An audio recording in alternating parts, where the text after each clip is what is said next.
獣め。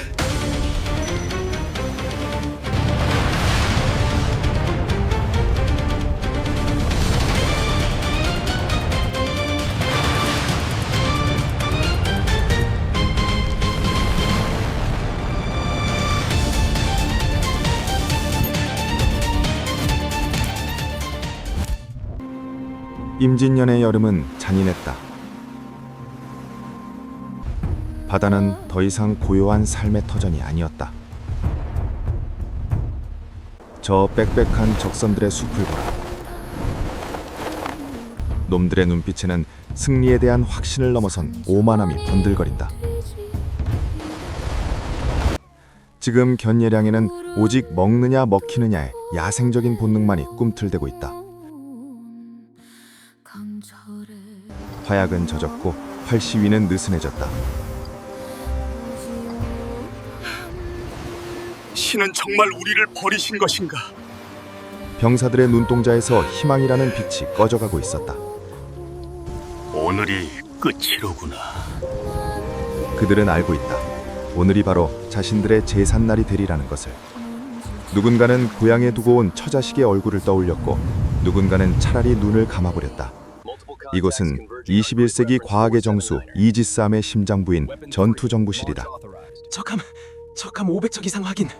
현내량 전치가 적함입니다. 500척이라. 이 바다를 가득 메웠군. 전승조원 전투 배치. 화면을 가득 채운 수백 개의 붉은 점.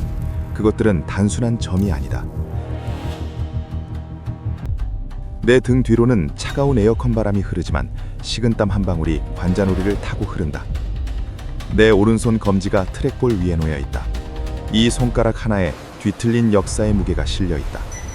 인간의 눈이 닿지 않는 곳까지 기계의 눈은 단 한 척의 먹잇감도 놓치지 않는다. 전함, 전투 배치, 교전 규정, 알파. 목표는 적의 전멸이다.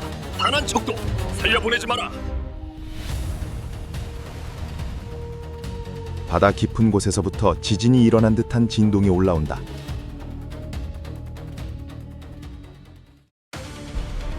자욱했던 해무가 거대한 물리력에 의해 양옆으로 찢겨나간다. 대한민국 해군 이지스 구축함 세종대왕함이 500년의 시공을 뚫고 그 위용을 드러낸다. 왜군들은 입을 다물지 못했다. 神の怒りだ。アドロな怪物がこの絵に存在するはずがない。 세종대왕함의 선수갑판, 평평해 보이던 강철 바닥들이 기계적인 소음과 함께 질서정연하게 열린다. 개방된 뚜껑 사이로 하얀 냉각가스가 뿜어져 나온다. 전함, 사격 개시. 발사. 우리의 화살은 바람을 타지 않는다. 우리의 화약은 습기에 젖지 않는다. 발사 버튼을 누른다. 고막을 찢는 굉음과 함께 첫 번째 해성 미사일이 발사관을 박차고 솟구친다.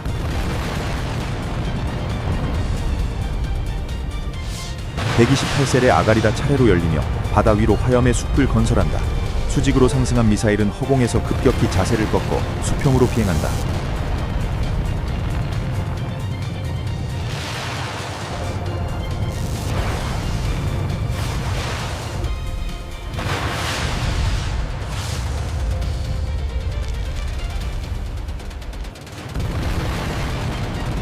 소리보다 빠른 죽음이 허공을 찢고 왜군의 머리 위로 쏟아진다. 미사일이 지나간 자리에 바다가 쩍 갈라지며 물길이 생긴다. 왜군 대장선을 향해 죽음의 사자가 일직선으로 돌진한다. 그것은 신의 분노인가 아니면 지옥의 화살인가? 化け物め。貴様らだけは許さぬ。 닿는 것만으로도 파괴였다. 나무로 만든 방패는 종잇장보다 무력했다. 미사일이 왜군 기함의 정중앙을 관통하며 폭발했다.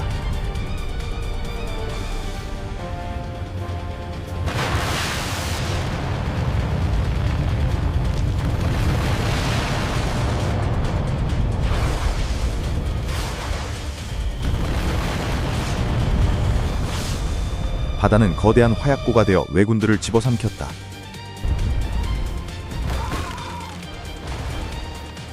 왜군들은 비명을 지를 새도 없이 검은 재가 되어 공중으로 증발해버렸다.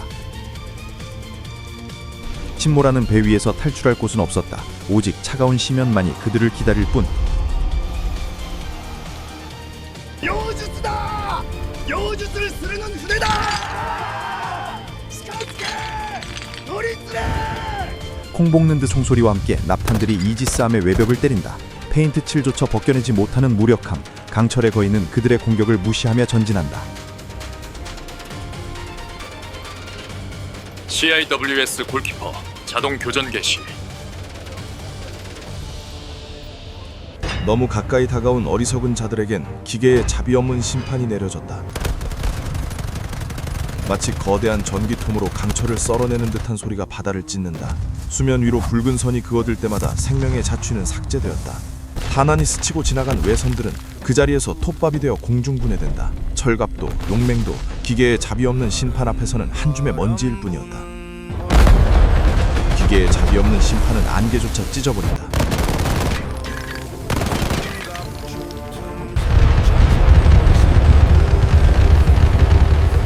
쏟아지는 파티 소리는 마치 시대를 종결짓는 장송곡처럼 들렸다. 전탄 명중. 오차곰이 제로입니다. 좋다. 다음 구역으로 화력을 전이한다. 함수에 위치한 우인치 함포가 육중한 기계음을 내며 포신을 돌린다. 거대한 강철의 심장부에서는 죽음의 씨앗들이 쉴 새 없이 공급되고 있었다. 주포 발사. 이 한 발에 500년 동안 이 땅의 백성들이 흘린 피와 눈물을 담는다. 바다 한가운데서 화산이 폭발한 듯 시뻘건 불기둥과 물기둥이 동시에 솟구친다. 단 한 발의 충격으로 1000톤의 목선이 장난감처럼 뒤집혔다.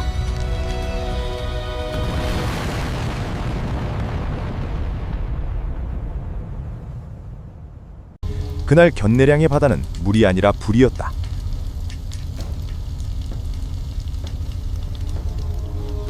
불타는 연기는 구름이 되어 태양을 가렸고 견내량에는 이른 어둠이 찾아왔다.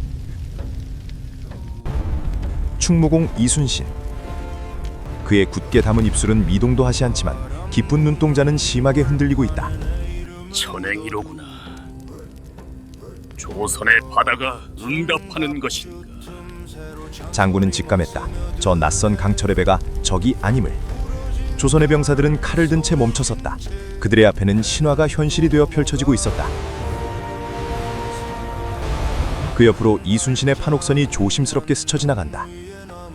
차가운 강철 괴물은 피 한 방울 묻히지 않은 채 적들의 잔해 위를 유유히 항해했다. 마지막이다. 역사의 비극을 여기서 끝낸다. 두포 발사.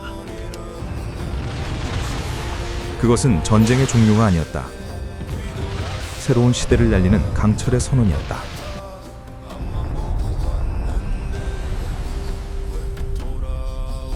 함정은 절도 있게 거수 경례를 올린다. 장군님, 늦어서 죄송합니다. 손끝이 눈썹에 닿는 순간 그의 눈시울이 붉어진다. 이순신 장군 역시 그를 향해 깊고 묵직한 눈빛을 보내며 천천히 손을 들어 담례한다. 해가 진다. 붉게 물든 노을이 불타는 외선들의 잔해와 섞여 비현실적인 색채를 뿜어낸다. 장군님, 당신의 외론 승리가 이제 우리의 자부심이 되었습니다. 당신의 바다 결코 잊지 않겠습니다. 우리는 대한민국 해군이다. 역사가 우리를 기록하지 않아도 우리의 자부심은 사라지지 않는다. 그는 말없이 고개를 끄덕였다. 그것은 두려움이 아닌 깊은 신뢰의 표현이었다. 임무를 마친 세종대왕함이 천천히 뱃머리를 돌린다. 거대한 스크류가 만들어내는 포말은 바다를 하얗게 뒤덮는다. 마치 처음부터 그곳에 없었던 것처럼 안개 속으로 시간의 틈새로 다시 사라져간다.